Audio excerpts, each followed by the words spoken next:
Hey guys, welcome back to today's video. Today is Tuesday, April 13th, 2021, and today we're going to be taking a look at the 2024 presidential election betting odds for the Republican nomination from the PredictIt website. And the reason why I want to make this video is because as of today, Ron DeSantis has overtaken Donald Trump in terms of overall chances at winning the presidential nomination on the GOP side. I think this is pretty important to note. It's something that I certainly was expecting to happen, but not necessarily immediately. Now, Donald Trump hasn't exactly fed into the idea that he's going to be running for re-election as much as he did in the past. You know, he did sort of allude to that when he was speaking to his supporters, saying that he'll be back, that he will hold some type of presence within the GOP. And while he's still doing that and speaking at the RNC, he seemed to be a little ominous in his statement that a Republican will win in 2024, but he didn't exactly say who. President Trump said that there will be a Republican in the White House in 2024, but has not informed us that he is going to run or signaled in that speech that he is going to run. But looking at the betting odds, for months now, Donald Trump has been the clear favorite for the Republican presidential nomination. Nikki Haley up there with him around the end of his term as his popularity was dwindling down to the lowest point it had been in his entire presidency. But looking beyond that, Donald Trump pretty much took away, going up to a point where it was 34 cents for a Trump yes share. And the reason why this is important to point out is because people spend money on these betting odds. People spend money on these markets because they are looking at it from, in many senses, a analytical point of view. When you're putting money into a race, you want to be correct because you lose money if you are wrong. Well, when people funnel money into Ron DeSantis, Nikki Haley, and Kristi Noem, they truly believe that they have a better shot than Donald Trump at the Republican presidential nomination, and a lot of this is simply speculation. But there's a lot of money being funneled into these markets, which means people tend to put aside personal biases and actually back the people they believe, number one, will run, and number two, will win. And getting these shares early on is honestly a really easy way to make money if you know who's going to win. So if you have some type of insider knowledge and some type of, obviously that's illegal, but some type of understanding of the race, just looking at it in an analytical point of view, or in your heart someone will not be running, it's just your gut instinct, you'll probably spend money or be more inclined to spend money for the opposing candidate. And in this case, it's Ron DeSantis. Ron DeSantis never took over Donald Trump until April 8th, around this time when April 7th was when Ron DeSantis took over, Donald Trump took back over, and now Ron DeSantis is over Donald Trump. But this had never happened until now. And I think it's very interesting that all of a sudden, Ron DeSantis seems to be climbing in terms of popularity. When CPAC was held, there was a straw poll. And they asked the voters here, they said, or the Republicans in attendance, and they asked, if Donald Trump does not decide to run, who will you back? Well, in that poll, 43% of those at the CPAC, the Conservative Political Action Conference here, normally held in Maryland, held in Florida due to COVID-19 restrictions, Ron DeSantis was the clear favorite amongst those, 43%.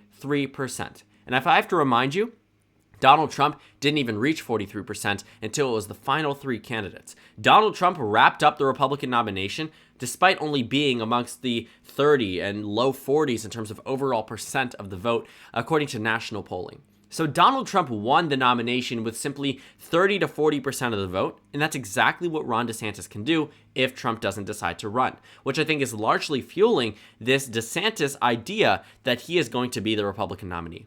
43% of conservatives say Ron DeSantis of those in attendance at CPAC. 11% say Kristi Noem. 8% say Donald Trump Jr. Mike Pompeo, Ted Cruz, 7%. That's amongst those who are saying, if Trump doesn't decide to run. But let's say Trump does run. Let's say Trump ends up running for office and runs for president. I'm going to show you that CPAC poll from 2012 because I think it's pretty interesting. But they also ask, if Trump is going to run, 55% of those at CPAC say Donald Trump. But 21% still hold strong for Ron DeSantis. 21% are still saying that they would support Ron DeSantis in the event that both Trump and DeSantis run. And I think that is very interesting. That 21% of those there, and these are GOP elite officials, these are public officials, even though the polling doesn't go, person by person, meaning you can't boil it down to a person-by-person basis, you get a general understanding that the establishment GOP, very much those in attendance at CPAC, combined with those who are also anti-establishment. I think CPAC is that perfect combination of those long-lasting Republican officials as well as the Trump wing, which has been very much vehemently anti-establishment. Overall, of course, Trump is the favorite as being the former nominee, but then Ron DeSantis is still at 21% despite Trump being on that ballot. I think it's very interesting that Ron DeSantis is the second place or first place depending on who's running. And looking at the Republican nomination polling, I think that it's not super surprising. Looking at the polling data, Ron DeSantis is down here. What you might notice is that he's not someone who's actually been super high up. If you look at the data, the people who are up there, it's Ron DeSantis, Mike Pence, Ted Cruz, Nikki Haley, but Ron DeSantis actually isn't doing too poorly. In the most recent one from Echelon Insights, he's at 17% when Donald Trump's not on the ballot, topping Mike Pence and the rest of the candidates there. Amongst Fabrizio, Lee, and associates, you'll notice that when Donald Trump is taking off the ballot, Ron DeSantis also gets 17%. When Trump is on the ballot, he gets 7%. But the thing is, Donald Trump hasn't confirmed or denied that he's going to run, which is why I am surprised to see these betting odds in such a way. Historically speaking, the betting odds do tend to point out these strong candidates in the beginning. If you look at where the betting odds were a year out from the Iowa caucus, you'll notice that Biden, Sanders, O'Rourke, and Harris were amongst the top four. Well, that made sense. Harris was someone who had a very surprising leap in polling following the July debate, which was actually before this. Joe Biden had not yet announced that he was running for president there, but neither has Donald Trump. And the betting odds sort of told us that it was going to be these top four candidates, O'Rourke, Harris, who sort of doomed their own campaign through mismanagement of finances, and both of which dropped out before the primary, but did predict who the eventual two would be. The top two of the betting odds a year out were Joe Biden and Bernie Sanders. That ended up holding true. And I think that's actually what we could be seeing here between Ron DeSantis and Donald Trump, both hovering around 20 cents, very similarly to Biden and Sanders, and we could end up seeing a DeSantis versus Trump race. But at the end of the day, I think that the only pathway to victory for Ron DeSantis is if Donald Trump doesn't run. And I think that's what these betting odds market people are betting on, not to have any type of, never mind, betting on, yes, directly betting on, even though I would have said that in any other situation. But overall, I think that the Republican primary market here is expecting Trump not to run, which is why they view Ron DeSantis as the Republican nominee, or Nikki Haley, or Kristi Noem. That's the thing. Donald Trump is not popular. I think the Republican Party, in all honesty, would be foolish to nominate Donald Trump again.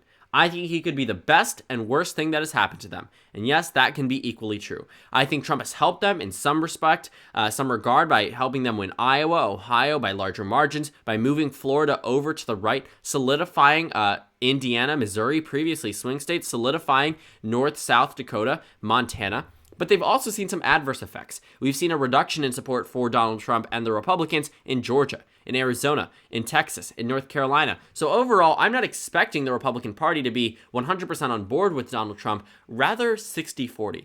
I think he's a comfortable name, and I think that it would be bad for them to nominate him again, but I think he could also be one of the best performing Republicans. That goes to show that I really don't have faith for the GOP in 2024 at initial glance. They seem to be a party that's lost, but wants to cling on to Donald Trump, but knows deep down that's not the right move. Donald Trump is a losing candidate. He's the only incumbent president whose party has seen the opposition party win a trifecta since the 1930s. It's an embarrassing thing to note that Donald Trump went in with a trifecta for the GOP and lost with the Democratic trifecta. That rarely ever happens, and it happened with Donald Trump. And as much as I like to point out that Donald Trump had beneficial effects on down-ballot races, you have to weigh, the differences here. Would you rather have down-ballot effects and still end up losing, or win on the presidential level and risk losing the Senate and the House? Yes, you likely won't be able to do much without either of those two, but you'd rather have one out of the three than zero out of the three. And overall, I think Donald Trump, yes, could be one of the best performing Republicans, but that's not to say there aren't Republicans who could do better, and I don't think best performing means that they win. The Democrats currently are doing well. Joe Biden is popular. My videos, my predictions are based off if the election was held today. Not in a year from now, not in 3 years from now. It's my estimation if we were to talk about a 2024 prediction today, a 2022 prediction today, or election held today, if everyone went to the polls. So overall, I don't think Trump is this super strong candidate, but I don't think he's one of the weakest ones. But I don't think he's a winnable one either. I think that's the interesting thing about Donald Trump. He doesn't offer much security for them other than the fact that the primary will probably be a very swift process. But looking at Ron DeSantis' numbers, Donald Trump winning the straw poll doesn't exactly mean that Trump is going to be the nominee. As we've seen in years past, the straw poll isn't always an indicator. If you look at some of the nominations in terms of the straw poll initially, it was right for Ronald Reagan. That makes sense. They didn't start to do the straw poll every 4 years until around 2005. Rudy Giuliani was the favorite in 2005, then George Allen, then Mitt Romney twice, and yet it ended up being John McCain. But you also have to understand that John McCain had a comeback scenario. For Mitt Romney, he was the favorite immediately following the 2008 election and then was the favorite in 2012. He was chosen from the beginning, and it seems as if sometimes it's accurate and sometimes it's not. Rand Paul was the favorite from 2013, 2014, 2015. Then it was Ted Cruz in 2016, ended up being Donald Trump. But just looking at the CPAC straw poll results, I think it's interesting to note that Ron DeSantis is coming close. And while Donald Trump is the favorite, yes, is the favorite, I think that it is something to see that Ron DeSantis has now taken over Donald Trump, because none of the data seems to be indicating that that's the right choice. But again, these betting odds markets, people believe their market choices are correct because they are going to lose money if they don't choose correctly. And I think that looking at the 2024 nomination, this might be an indicator that people aren't so confident Trump is going to run, at least as much as they used to previously. It did seem ominous when President Trump promised to help the Republican Party win elections in the future and didn't explicitly say that he was running. And the thing is, I thought that President Trump might actually hint towards this. The thing is, we know that his complex of his base is in a sense maybe inflated, but largely correct.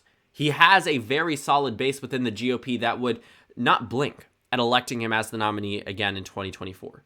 But the fact that he didn't even hint towards that amongst the Republicans in that closed-door meeting, meaning there was no media coverage here, even though, of course, there are leaks, there are people who relay the message, sell the message to the media.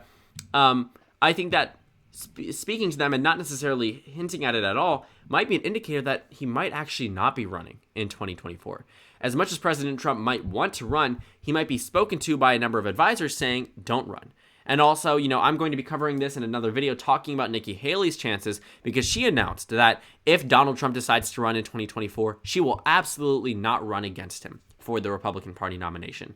So what I'm seeing here is that there's a conflicting idea that those in the betting markets are expecting Trump not to run, but other Republicans are already starting to admit that they're clearing the field for Donald Trump if he decides to run, that they won't be opposing him in that sense.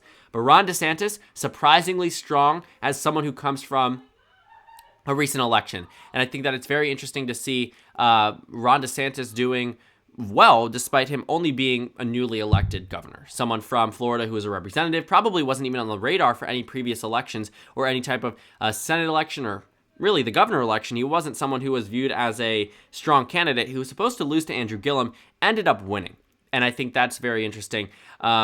But overall, Ron DeSantis could be in for the Republican presidential nomination. It is super early to get a very general idea of what's going to end up. But I think looking at the betting odds, I found it to be very surprising that Donald Trump is no longer the favorite. Because honestly speaking, if I was spending my money on these betting markets, I don't think I can because I'm not 21. But if I was to be spending my money, I probably would be at least in a sense, funding some money into the Donald Trump yes going to run market and potentially for the 2024 presidential nomination. But it seems as if those in the market are taking a little bit of a different stance on the Republican presidential nomination in 2024. So all eyes out for 2024, all eyes on what Donald Trump is going to do. Amongst those who have publicly expressed interest, one thing that you might note here, looking down that list, you do not notice Ron DeSantis. He is not on the potentially running. He's not on the publicly expressed interest column, which means he hasn't hinted towards it. He hasn't made any tweets about it. He hasn't made any statements towards it. And yet, he still seems to be that second place person. And I think also, he might just be up there simply because of the state that he's from. I think that we also need to realize that Florida is going to be 31 electoral votes in 2024, and if the Republican Party wants a really good shot at winning there in 2024, they might want someone from Florida who didn't move there during the presidency, which means not Donald Trump. And while Donald Trump might do well and might win it, I think that if they nominate Ron DeSantis, it'll probably be an afterthought. I think it'll certainly be an afterthought because I think Ron DeSantis, if he maintains his popularity currently, could lock down Florida in those 31 electoral votes, a state that normally has tens of millions, sometimes hundreds of millions of dollars funneled into this race, may no longer be a priority for the GOP because they know they have it wrapped up, which would make it a lot easier to disperse the money across other swing states such as Georgia, Arizona, Pennsylvania, Michigan, and Wisconsin. So financially speaking, Ron DeSantis might be the way to go. So thank you guys so much for watching this video. Make sure to comment down suggestions below. Subscribe on the left if you haven't already, and check out the Instagram and Twitter. At the bottom left of the screen, there's also a Discord server for you to go ahead and join. On the screen, there's a video you can watch, and then a playlist for my 2024 election analysis videos. Again, thank you guys so much for watching, and I will see you all later today.